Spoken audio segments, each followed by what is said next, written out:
হয় নেকি বাৰু চূড়ান্ত হৈ গ'ল নেকি বিপিএফৰ সৈতে বিজেপিৰ মিত্ৰতা নে হওঁ হওঁ অৱস্থাত গোটেইখিনি আপোনালোকক জনাম এই পোনপটীয়া সম্প্ৰচাৰৰ জৰিয়তে নমস্কাৰ স্বাগতম ষ্টুডিঅ'ত মই প্ৰাঞ্জল অৱশ্যে এটা তাৰিখ নিৰ্ধাৰণ কৰি দিয়া হৈছে সেই তাৰিখটোৰ ভিতৰতে সকলো নিশ্চয় হ'ব দিল্লীত বৈঠক হৈছে যি বৈঠকত অসমৰ মুখ্যমন্ত্ৰী কেন্দ্ৰীয় গৃহমন্ত্ৰী বিপিএফ প্ৰধান অসম গণ পৰিষদৰ সভাপতি অতুল বৰা সকলো আছে দিল্লীৰ এই বৈঠকৰ বিশেষ তাৎপৰ্য আছে এইবাৰ কিন্তু ইউপিপিএল নহয় বিপিএফে আছে বৈঠকত অৱশ্যে ইউপিপিএলকো একেবাৰে একাষৰীয়া কৰা হোৱা নাই বিজেপিয়ে কৈছে যে আসন ভাগ বতৰাৰ ক্ষেত্ৰত কোনো অসুবিধা নহয় অসমৰ মুখ্যমন্ত্ৰীয়ে সেই কথা কৈছে আৰু সমান্তৰালভাৱে কৈছে যে 15 ফেব্ৰুৱাৰীৰ ভিতৰতেই নিশ্চিত হ'ব মিত্ৰতা কেনেধৰণে হ'ব অৱশ্যে বিপিএফে কৈ থৈছিল যে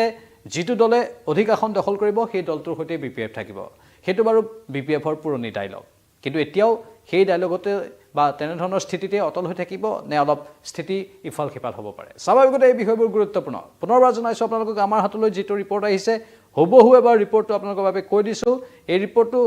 মিত্ৰতাৰ বাবে গুৰুত্বপূৰ্ণ ৰিপৰ্ট 15 ফেব্ৰুৱাৰীৰ ভিতৰত চূড়ান্ত হ'ব এনডিএৰ মিত্ৰতা মন কৰক বিপিএফ প্ৰধান হাগ্ৰামা মহিলাৰীক লগত লৈ কেন্দ্ৰীয় গৃহমন্ত্ৰী অমিত শ্বাহৰ সৈতে বৈঠক অসমৰ মুখ্যমন্ত্ৰীৰ অগপ সভাপতি অতুল বৰাৰ সৈতেও আলোচনা বিজেপি মিত্ৰজোঁটৰ আসন ভাগ বতৰাক লৈ কোনো অসুবিধা নহয় বুলি ঘোষণা কৰিছে মুখ্যমন্ত্ৰী হিমন্ত বিশ্ব শৰ্মাই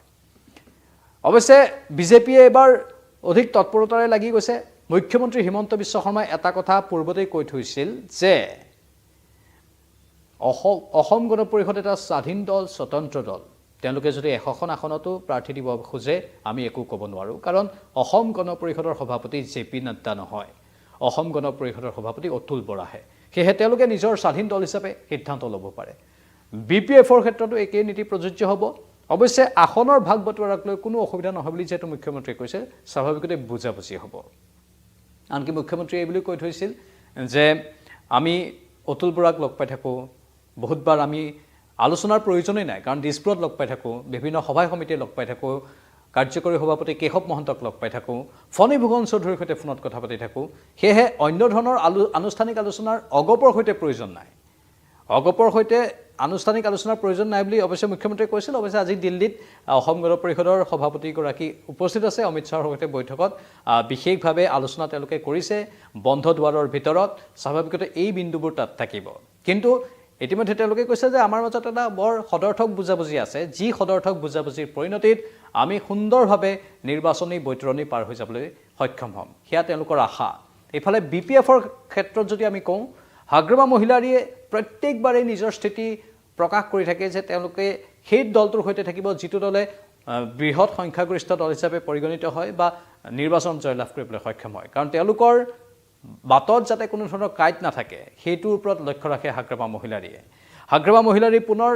বিটিচিৰ মজনত দখল কৰিবলৈ এবাৰ সক্ষম হ'ল আৰু তাৰ পাছতেই হাগ্ৰামা মহিলাৰীৰ প্ৰাসংগিকতা আকৌ এবাৰ আহি গ'ল বিপিএফ এটা সময় আছিল যেতিয়া বিপিএফ নহ'লে নচলে তেনেকুৱা ধৰণৰ এটা পৰিৱেশ পৰিস্থিতি আছিল তাৰপাছত ইউপিপিএল আহিল হাগ্ৰামা মহিলাৰীৰ সেই যিটো এটা প্ৰভাৱ সেই প্ৰভাৱটো কিছু পৰিমাণে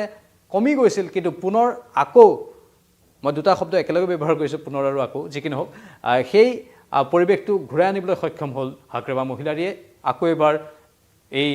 বিটিচি নিৰ্বাচনত জয়লাভ কৰি আৰু মন কৰিবলগীয়া হ'ব 15 ফেব্ৰুৱাৰী এই সময়সীমাটো ধাৰ্য কৰি দিয়া হৈছে যে 15 ফেব্ৰুৱাৰীৰ ভিতৰতে চূড়ান্ত হ'ব এনডিএৰ মিত্ৰতা আৰু এনডিএৰ তৰফৰ পৰা এই কথাটোৱে কোৱা হয় যে আমি প্ৰতিটো মিত্ৰ দলক সন্মান কৰোঁ ইয়াৰ বাহিৰেও আন ৰাজ্যতো আমি দেখিবলৈ পাইছোঁ সেইটো বিহাৰৰ ক্ষেত্ৰতে কওক বিহাৰত বাৰু যদিও আৰু বিজেপিয়ে সমৰ্থন কৰিছে নীতিশ কুমাৰক আন ৰাজ্যতো তেনেকুৱা ধৰণৰ পৰিৱেশ পৰিস্থিতি আছে আৰু সেই পৰিৱেশ পৰিস্থিতিবোৰে বুজাই দিছে যে বিজেপিয়ে জানে যে কোনো নিৰ্বাচনেই সহজ নহ'ব পাৰে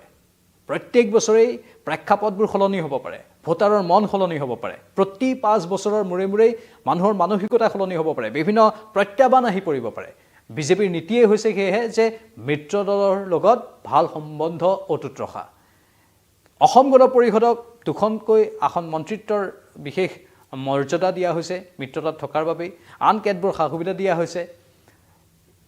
তেনেধৰণে আগন্তুক দিনতো বিজেপিৰ সংখ্যা যদি বাঢ়িও যায় 70খন বা 74 সংখ্যা যদি অকলেই তেওঁলোকে